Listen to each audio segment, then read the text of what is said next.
So, net vir alle duidelikheid, ons gaan van nou af, gaan ons probeer om elke byeenkoms, woordskool, wat ook al, gaan ons begin opneem op video. Op hierdie oomblik sukkel ons nog 'n bietjie om ons voete reg te vind, maar ons probeer ons absolute bes om dit moontlik te maak sodat mense saam met ons die woord kan bestudeer en kan luister. So, welkom julle wat almal hier is vanaand en kom ons begin met gebed. Vader, ons is so geseënd met u woord. As ons u woord nie sou gehad het nie, sou ons glad nie geweet het wie u is, wat uw plan was met hierdie wêreld, wat die plan was van uw seun. Maar nou het ons uw woord. Dankie dat ons uw woord kan lees, dit bestudeer, met mekaar daaroor gesels. En ons bid dat u ons hier vanaand wil seën as ons uit die woord gaan praat en ook elkeen wat na hierdie video gaan kyk. Dat ons mag ervaar dat uw Heilige Gees uw woord in ons hart openbaar. In Jesus se naam. Amen. Amen. Right. Aanvanklik het ek gedink dat na die inleiding van Johannes, die agtergrond van Johannes, dat ek wil aangaan met Johannes 2 oor die bruiloft van Kana. Maar daar is nog soveel in Johannes 1 wat my aandag getrek het, dat ek dink van ons sal eers daarna kyk en dan sal ons kyk of ons die volgende keer by hoofstuk 2 kan uitkom.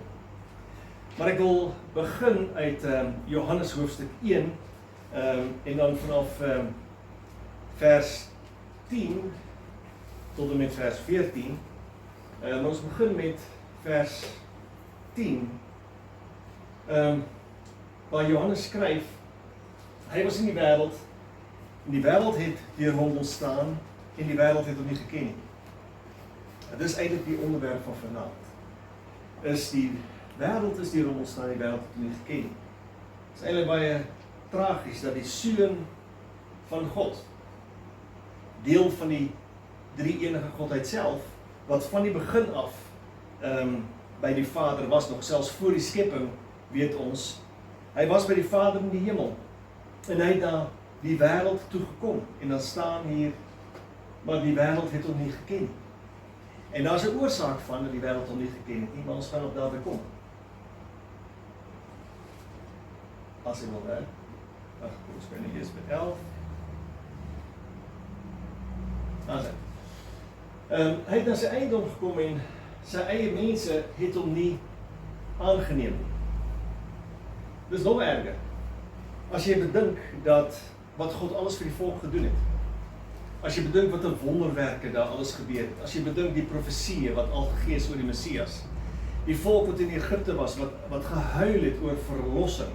En dat God hulle uitgehelp het en gered het uit die slawerny van Egipte en die land Kanaan en al julle ken die hele geskiedenis, hoe die volk ook afgedwaal het en hoe die Here weer sy genade gegee het en alles wat die Here vir hulle gedoen het. Daar was oomblikke dat die volk met hulle neus in die stof gelê het as gevolg van die heerlikheid van die Here wat neergedaal het. En daar is die belofte uit die Ou Testament deur die profete soos ons weet. En hier is die Messias. Jy sou opgewonde en bly moet wees dat die Messias gekom het, maar nou neem hulle hom nie aan nie. Sy eie mense, sê die woord, het hom nie aangeneem. En dit is tragies, dat juist die mense, wie se God het is, as jy kyk na Jona, hoe jaloers hy was, toe hy na Ninive moes gaan, na 'n heidense plek, toe was dit, dis ons volk, ons is die uitverkore volk van God, en dan kom God, in die hoedanigheid van sy seun, soos aangekondig is, ons gaan later daarby stilstaan, en nou neem hulle hom nie aan. Nou is hy by hulle, en hulle neem hom nie aan nie. En dan staan in vers 12, maar almal wat hy aangeneem het, almal wat hom aangeneem het, aan hulle het hy mag gegee om kinders van God te word, aan hulle wat in sy naam glo. Dis 'n baie sterk vers hierdie. Ons kan baie hieroor sê. Almal wat hom aangeneem het, nie net mense van sy volk nie, nie net Israeliete nie Jode nie, maar almal wat hom aangeneem het, aan hulle het hy mag gegee om kinders van God te word. Dis die eerste keer dat God so voorgestel word in die Nuwe Testament, of laat ek so sê, die eerste keer dat hy so voorgestel word, en hy was nie in die Ou Testament so, dis wat ek moet sê, hy was nie in die Ou Testament, kon jy nie 'n kind van God word nie. Jy moes 'n offer bring om jou sondes vergewe te kry. Maar hier kom Jesus, hy doen dit al met die Onse Vader, Matteus hoofstuk 6, dat hy sê hoe ons moet bid, en dan sê hy van so moet julle bid, en dan begin hy met Onse Vader. En dan staan ons nie altyd daarby stil nie, want dit beteken om te weet dat hy Onse Vader is. Dis ongelooflik as jy daaraan dink, dat ons die mag gekry het om kinders van God te word. Ons is deel van die familie van God. Hy is ons Vader. Dit was nie in die Ou Testament so nie. Daar sou baie mense gewees in die Ou Testament wat gewees het wat dit wou gesê het, dat God my Vader is. Nou kom Jesus. Hy is hier. En hy stel God nou bekend. Dis eintlik hoekom Johannes hierdie boek skryf. Verstaan julle wat dit beteken dat Jesus gekom het, die Seun van God, en hom voorgestel het as ons Vader. Dis die eerste keer dat ons hom nou dat Jesus hier is, God ons Vader kan noem. Aan ons het hy mag gegee om kinders van God te word. Aan hulle wat in sy naam glo. Sal nou daar verder uitgaan. Daar staan nie aan hulle wat in sy naam glo en hulle laat doop, en wat gedoop is met die Heilige Gees, en wat hulle tiende betaal nie, en wat elke dag hulle stilte tyd hou nie. Hulle wat in sy naam glo. Aan hulle het hy mag gegee om kinders van God te word. Dis fantasties. En dis iets wat moeilik is vir ons as mense om te verstaan. Ons kan nie verstaan dat ons sommer net deur hom aan te neem kinders kan word van die ewige God nie. Daar moet iets wees wat ons moet doen. Dis hoekom ons so baie kere voel ons moet iets doen. Maar hier staan in Johannes 1 vers 12 dat ons kinders van God kan word as ons hom aanneem, hulle wat in sy naam glo. Dan staan in vers 12 en vers 13, maar almal wat hom aangeneem het, aan hulle het hy gesag gegee om kinders van God te word, aan hulle wat in sy naam glo. En dan vers 13, wat nie uit bloed of uit die wil van die vlees of uit die wil van 'n man nie, maar uit God gebore is. Dis wedergeboorte, waarvan Jesus hier praat. En dit is vir Johannes belangrik om dit te vermeld. Dis hoekom hy die boek geskryf het. Verstaan julle wat dit beteken om 'n kind van God te word? Dit gaan oor wedergeboorte. Julle moet weergebore word, nie uit bloed of uit die wil van 'n vlees of uit die wil van 'n man nie. Dit gaan nie oor die vleeslike geboorte nie. Dit gaan oor die geestelike geboorte, wedergeboorte uit gees. En dit bring ons dan, nou skiep ek hoofstuk 2, kom ons volgende keer op, bring ons dit na die gesprek wat Jesus gehad het met Nicodemus. Nicodemus was 'n hoëpriester en 'n baie belangrike man, en hy het by Jesus gekom. Kom ons lees dit. Hy sê in hoofstuk 3 vers 2, Nicodemus het in die nag na Jesus gekom en vir hom gesê, Rabbi, ons weet dat u 'n leraar is wat van God gekom het, want niemand kan nie die tekens doen wat u gedoen het, wat u doen as God nie met hom is nie. Vers 3, en Jesus antwoord en sê vir hom, voorwaar, ek sê vir jou, as iemand nie weer gebore word nie, kan hy die koninkryk van God nie sien nie. Nicodemus sê vir hom, hoe kan 'n mens as hy oud is gebore word? Hy kan tog nie 'n tweede keer in die skoot van sy moeder ingaan en gebore word nie.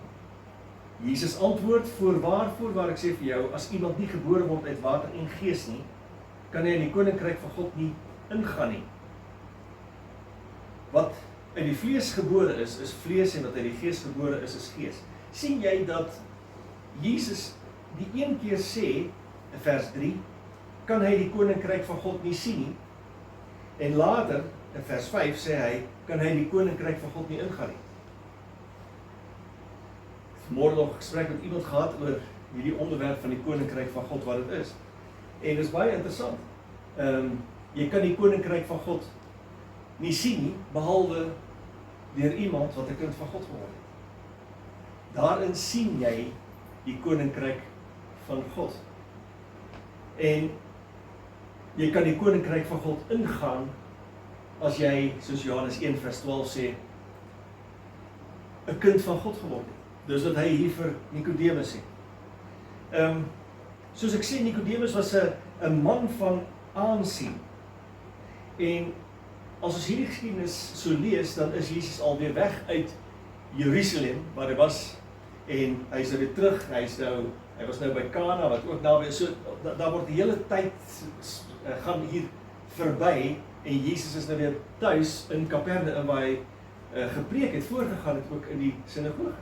En dis waar die Jode hom gehoor het, en dis waar hulle waarskynlik ook tekens al van hom gesien het, in Kapernaum, en nou kom hierdie hoofpriester, hierdie Nikodemus, wil nou weet van hierdie man is 'n baie belangrike leraar.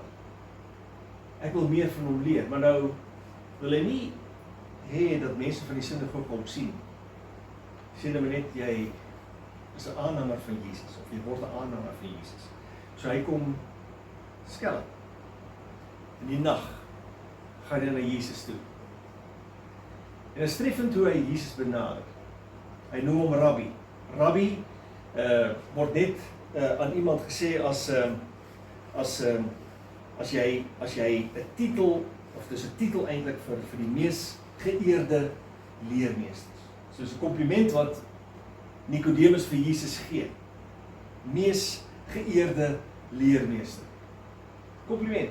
En baie mense begin met 'n kompliment om jou te paai, nee.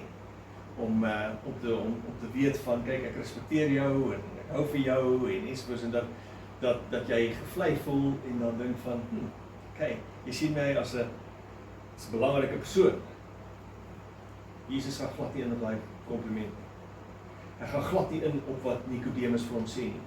Hy kom straight to the point, soos dit in Engels is. Hy weet presies wat Nikodemus vir hom vra. Jy moet verstaan dat die Jode in daai tyd, en dis die rede hoekom hulle Jesus nie gesien het as die Messias nie. Ten eerste was daar in daardie tyd verskillende mense wat hulle self die Messias genoem het en wat valse Messias was. So dit was moeilik om dit te onderskei, maar hier kom Jesus en die Jode het 'n verwagting van die Messias wat hulle van die Romeinse mag gaan verlos. En nie net dit nie, maar die Romeine so gaan straf dat God gaan terugkom en Israel tot 'n wêreldmag gaan verhef. Dit is wat hulle verwag het van die Messias. En nou is hierdie Nikodemus is nou deurmekaar, hy is verward. Hy wil weet. Hy is nou nuuskierig. Is jy nou regtig die Messias? Want jy het nie hierdie soldate om jou nie, jy het glad nie 'n mag om jou nie. Jy's alleen, kyk waar bly jy in 'n eenvoudige huisie en tog noem jy jouself die Messias. Hoe moet ons dit sien, Rabbi? Dis eintlik meer, jy weet, ek respekteer jou, maar ek weet nie waar ek jou moet plaas nie. Hoe moet ons dit sien? Is jy die Messias? En voordat hy nog iets kan sê Jesus onmiddellik waar dit oor gaan. Jesus gaan nie in van, luister, ek is nie die Messias wat die mag oor gaan neem en die Romeine gaan verslaan en ensovoorts nie. Jesus kom straight to the point, soos ek gesê het, en sê, voorwaar, voorwaar. Ek sê vir jou, Nikodemus, as iemand nie weer gebore word nie, kan hy die koninkryk van God nie sien nie. Laat staan op ingaan. Jy kan die koninkryk van God nie sien as jy nie weergebore word. En hier kom dis die eerste keer dat Jesus praat oor wedergeboorte. Is daar 'n verskil tussen wedergeboorte en bekering?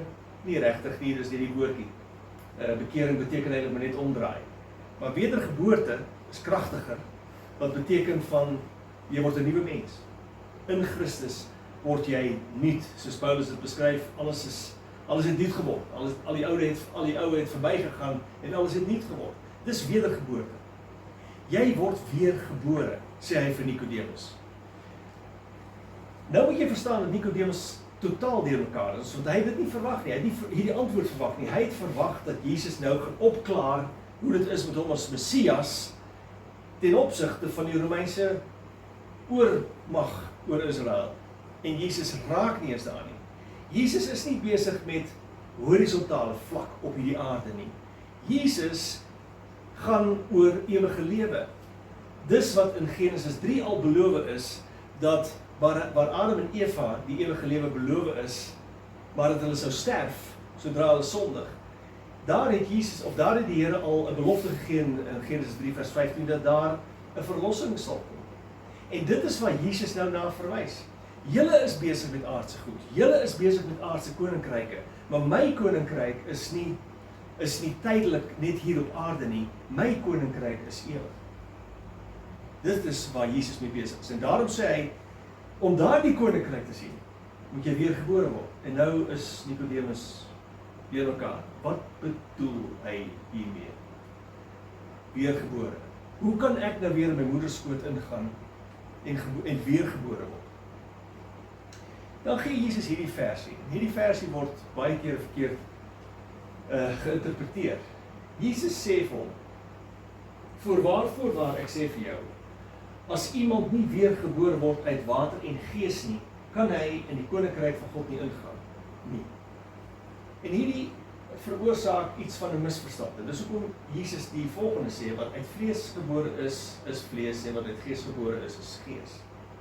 Baie mense interpreteer hierdie versie van, so iemand moet gebore word uit water, die doop, en jy moet gebore word uit gees. Met ander woorde, dit is vir my snaaks, want as dit gaan oor wedergeboorte en doop, sou dit anders omgestaan het. So Jesus gesê het, iemand wat nie gedoop word in gees en in water nie. Maar hier word gepraat van twee geboortes. 'n Geboorte uit water en 'n geboorte in gees. En tog praat ons van een geboorte, 'n wedergeboorte. Die doop word nooit na verwys aan die doop as 'n geboorte nie. Die doop is 'n sakrament en nie 'n geboorte nie. Met ander woorde wat Jesus hier sê, dit moet 'n ander geboorte wees. Voorwaar ek sê vir jou, as iemand nie gebore word uit water en gees nie, hierdie water kan nie die doop wees nie. Daar's baie groot kerke wat glo dat dit so is, dat Jesus hier bedoel van, jy moet in water as 'n baba gedoop word, dis wat hy hier bedoel, dis die doop, en daarna moet jy tot bekering kom. Dis nie wat hier staan nie. Hier staan dat jy uit die water uit jou moeder gebore word, want dis hoekom hy hier sê, wat uit vlees gebore is vlees. Hoekom sal hy dit sê? Hy haal aan dat hierdie geboorte, voorwaar ek sê vir jou, as iemand nie gebore word uit water nie, is 'n vleeslike geboorte. Jy kan nie tot bekering kom, jy kan nie in die gees of uit die gees gebore word as jy nie as mens eers gebore is nie. Daar's twee geboortes.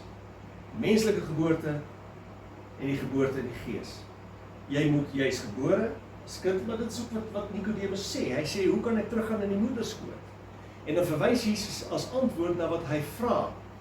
Jesus sê vir hom, nee, jy gaan nie uit jou moederskoot uit nie, maar jy word gebore as mens, en daarna moet jy weer gebore word.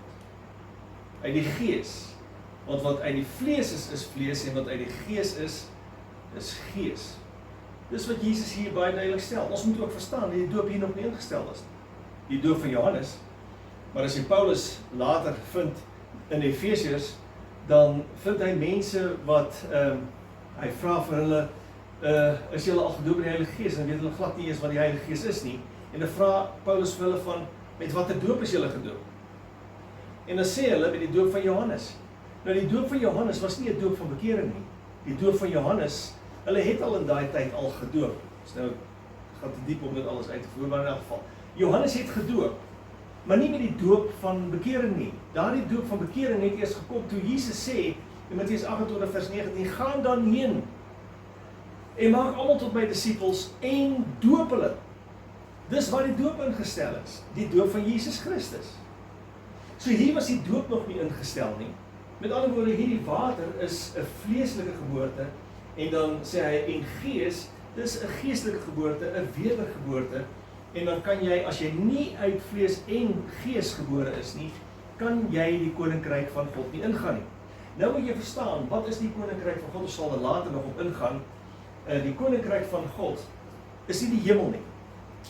Ons dink altyd van okay, as hy dit sê, die koninkryk van God kan ek ingaan, dan gaan ek die hemel in. Die koninkryk van God begin nie in die hemel nie. Die koninkryk van God het al reeds begin. Die oomblik dat jy tot bekering kom, dan is jy deel van die koninkryk van God. Hier op aarde al, is ons al deel van die koninkryk van God. Die hemel hoort ook daarbij. Onthou, Jesus praat nie net horisontaal nie, Jesus praat vertikaal. Die oomblik dat jy tot bekering kom, en die oomblik dat jy wedergebore is, dan is jy deel van die koninkryk van God. En die hemel maak ook deel daarvan uit. Jy gaan hemel toe, maar jy leef nou nog op aarde. Met ander woorde, jy is al reeds deel van die koninklike gesin. God is ons koning, Jesus is ons koning. Ons gaan leef as kinders van die Here hier op aarde, en dan gaan ons ewig lewe saam met hom in die hemel. So dit is hoekom hy sê, jy kan dan nie koninkryk van God nie ingaan nie. Jy kan nie in die koninkryk van God ingaan en nie hemel toe gaan. Of andersom. Jy kan nie hemel toe gaan en nie deel wees van die koninkryk van God nie. Dit is een geheel. Jy kom tot bekering en dan is jy deel van die koninkryk van God en dan leef jy vir ewig. Dis is wat Jesus dit aan Nicodemus verduidelik het. Johannes maak dit so mooi duidelik in sy evangelie, dat Jesus se missie totaal anders was as wat die Jode verwag het. Die Jode het 'n heel ander verwagting van die Messias gehad. En Johannes, dis wat ek al verlede keer gesê het, die nadruk in sy boek daarop gelê wat Jesus kom doen het, wie Jesus is. En wat hy kom doen het, dat ons verstaan dat hy werklik die seun van God is wat van die hemel afgekom het om op aarde onder ons te wees. Dis wat hy sê. Vers 14, as hy wil kom. Johannes sê hier in Johannes 1 vers 14, en die woord het vlees geword en het onder ons gewoon. Hy het vlees geword en onder ons gewoon. Hy het mens geword. En hy het onder ons kom woon. En het sy ons het sy heerlikheid aanskou. Hy was hier, ons kon sien hoe die Messias funksioneer. 'n Heerlikheid soos die van 'n enige geborene wat van die Vader kom.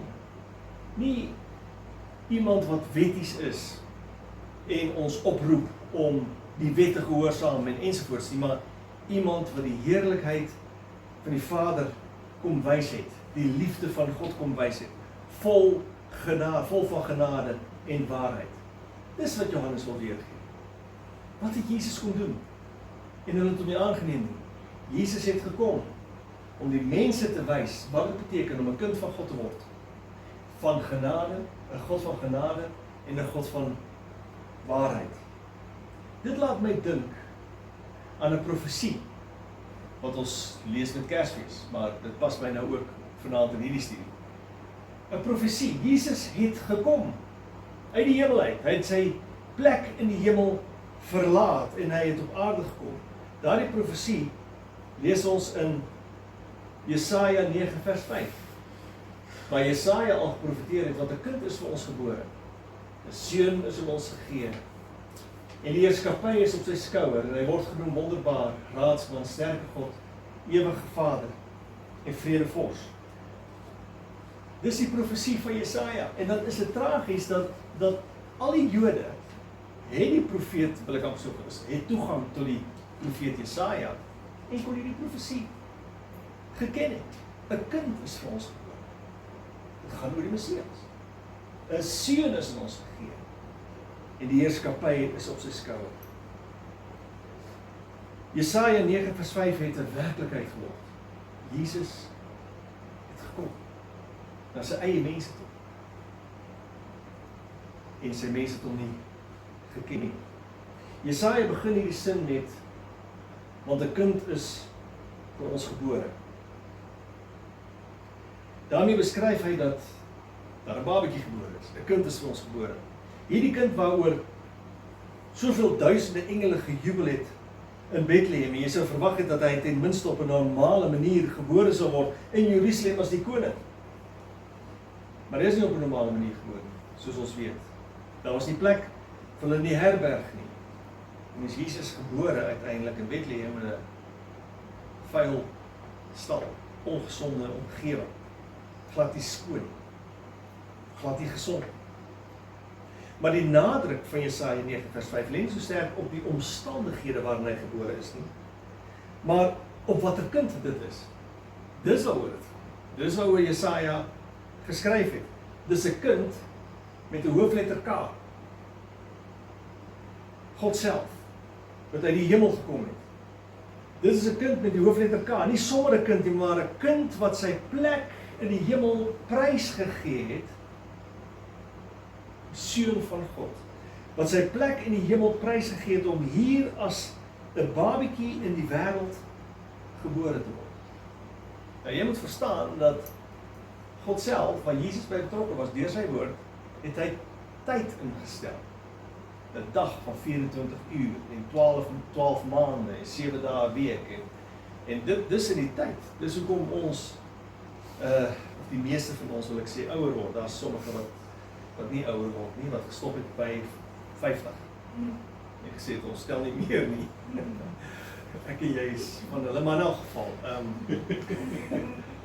Jesus het in die tyd ingekom van die wêreld wat hy self gemaak het.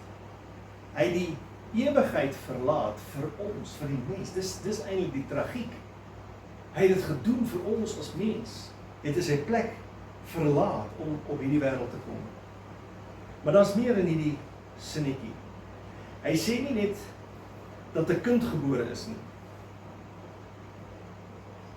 Hy sê dis 'n kind wat vir ons gebore word. Dis nie sommer net 'n geboortekaartjie nie, want 'n kind is vir ons gebore. Met ander woorde van daar's 'n kind gebore nie. Hy sê dis 'n kind wat vir ons gebore is. Vir jou en my gebore is. 'n kind is vir ons gebore.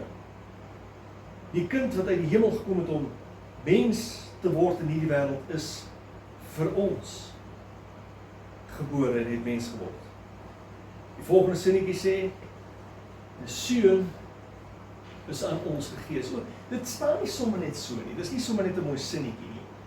Dit staan heel bewus. Hy sê 'n kind is vir ons gebore, vir jou en vir my. 'n Seun is aan ons gegee. Dis iets anders. Dit beteken dat die Vader sy seun gegee het. Dis nie van dis 'n kind wat nog nie bestaan het nie. Dis 'n seun wat God aan ons gegee het. Die seun van die Vader self. Hy was al daar.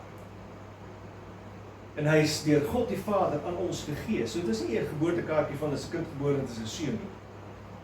Hy sê vir ons hier baie duidelik van hy is aan ons deur die Vader gegee. Hy was al die seun van God. En nou het God die Vader in sy geweldige groot liefde en genade die seun in werklikheid staan daar oorgegee aan die mens om met hom te doen wat hulle wil. Dit is nogal iets as jy so daaraan dink.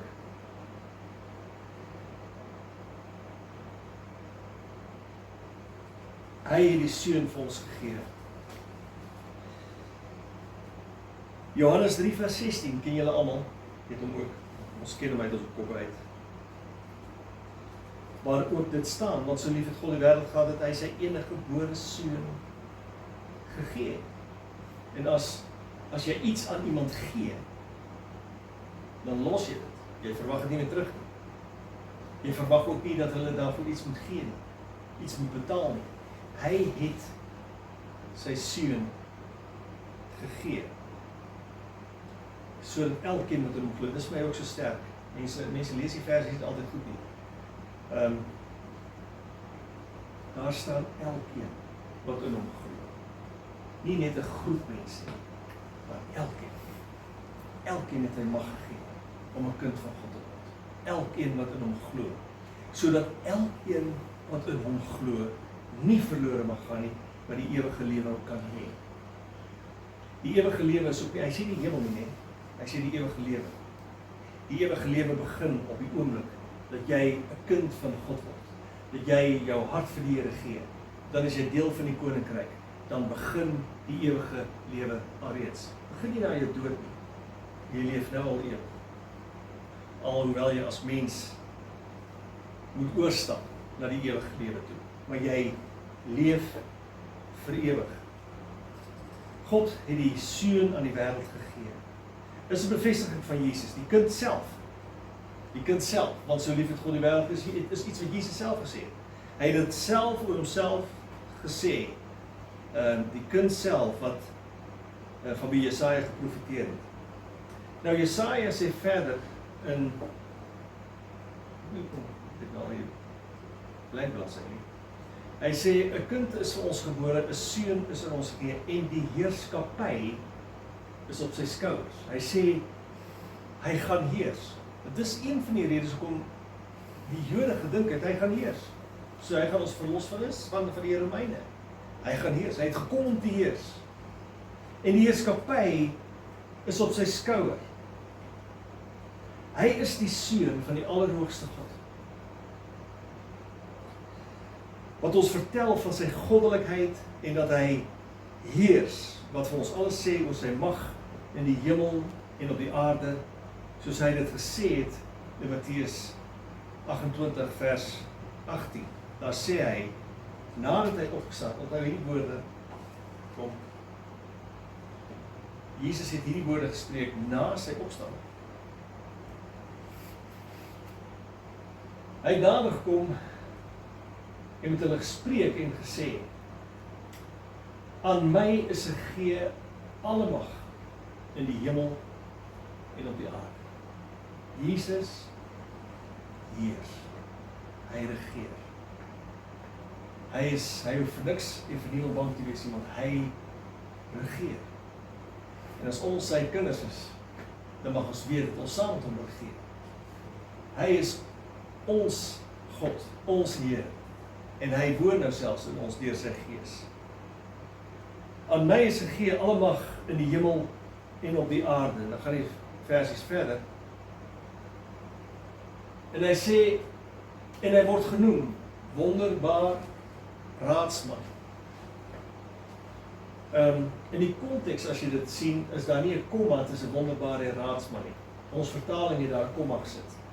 Sodat daar 'n verskil is tussen wonderbaar, hy word genoem wonderbaar en raadsman. Maar eintlik staan daar in die konteks staan daar wonderbare raadsman.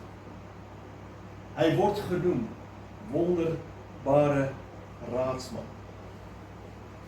Jesaja sê dat hy so genoem word. Maar dit is nie so dat ons hom so moet begroet nie. Goeiemôre wonderbare raadsman. Dit is sy titel, dit is wie hy is. Wonderbare raadsman, dit beskryf wie hy is en wat hy doen. Kan jy jou indink wat 'n wonderlike raadsman Jesus vir jou is?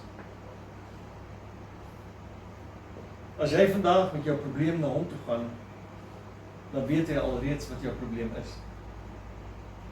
Hy weet alreeds hoe hy jou raad kan gee, want hy, die volmaakte Jesus, weet presies wat jou probleem is, meer as wat jy self besef wat jou probleem is. Hy is die mees wonderlike raadsman wat jy kan dink. Ons het mense wat ons raad gee, wat ons adviseer, maar hy is die enigste wonderbare raadsman wat jou kan bystaan met ware raad en hulp. En hy gee leiding deur sy Heilige Gees wat in jou en my woon. En dan word hy verder genoem wonderbare raadsman, sterke God.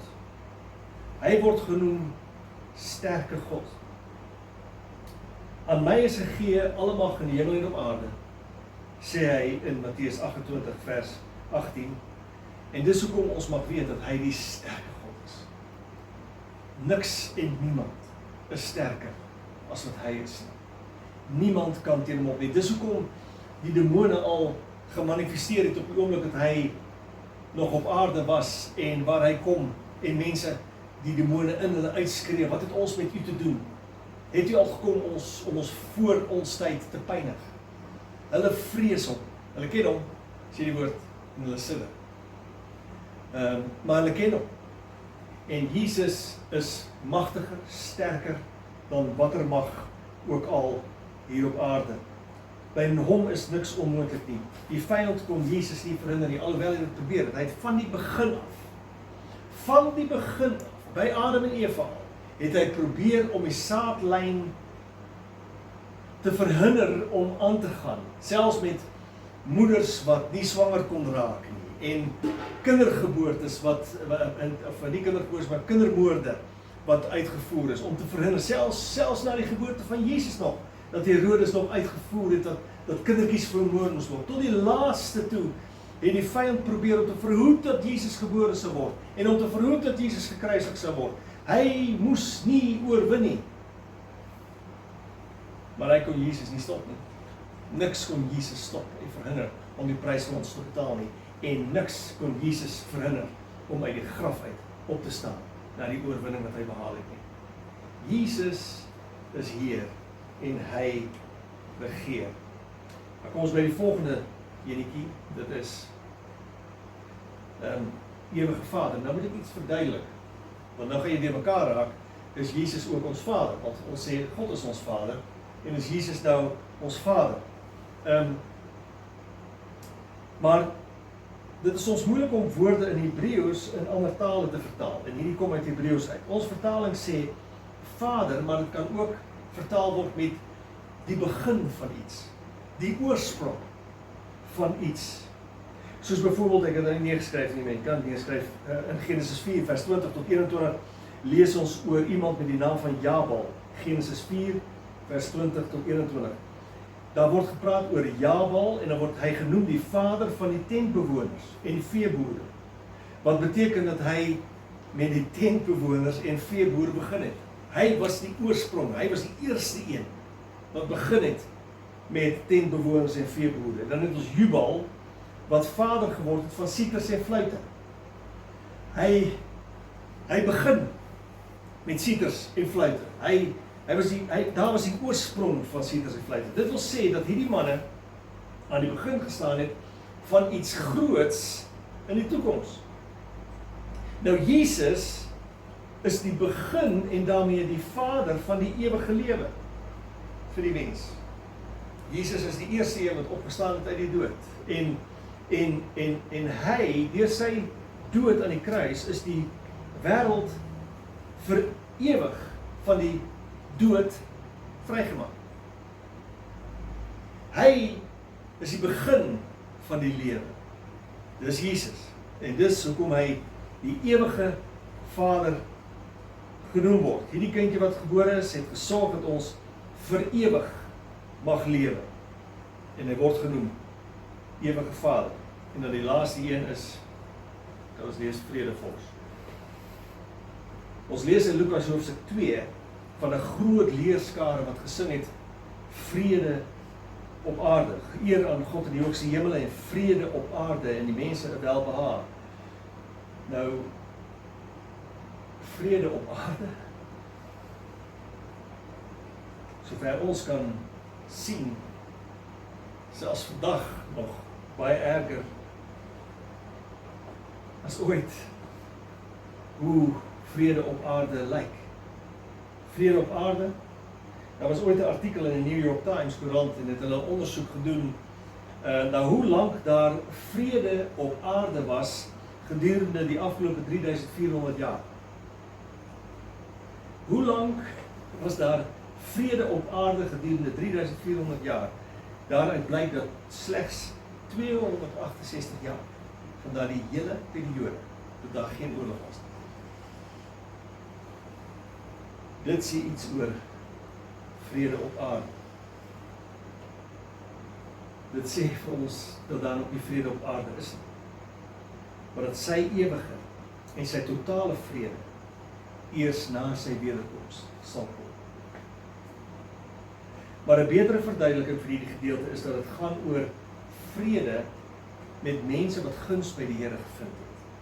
So hoort dit te wees. Vrug van die Gees.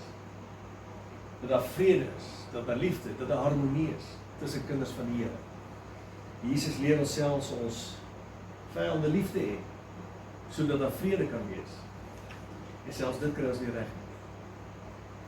Selfs dit, daarmee sukkel ons as kinders van die Here om vrede onder mekaar te hou.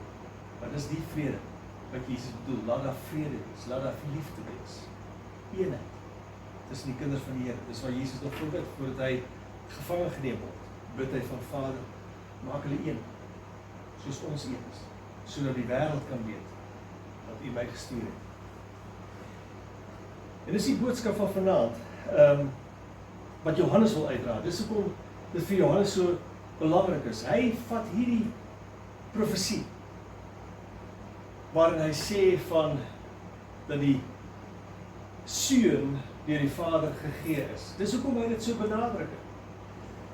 Seun is vir ons gegee. Seun is vir ons gebore, om vir ons redding te gee, deur wedergeboorte. En dis die enigste voorwaarde wat hy stel, is om wedergebore te wees, om in die koninkryk in te gaan. So dis my boodskap, die woordskool van vanaand. Volgende keer gaan ons, hoop ek, aan met die bruiloft van Kana, wat ook 'n baie interessante storie is. Al is dit net die storie van dat hy vir sy vrou, vir sy ma sê, vrou, wat het ek met u te doen? Van as ek dit vir my ma gesê het, dan weet ek nie of ek nog vandag sou geleef het nie. Maar in daai tyd was dit waarskynlik geoordeel. Maar dis volgende keer. So dankie dat julle gekom het, dankie dat jy gekyk het. Seën vir julle almal en ons gaan hierdie aand sluit met gebed. Tensy daar 'n vraag is of 'n opmerking is.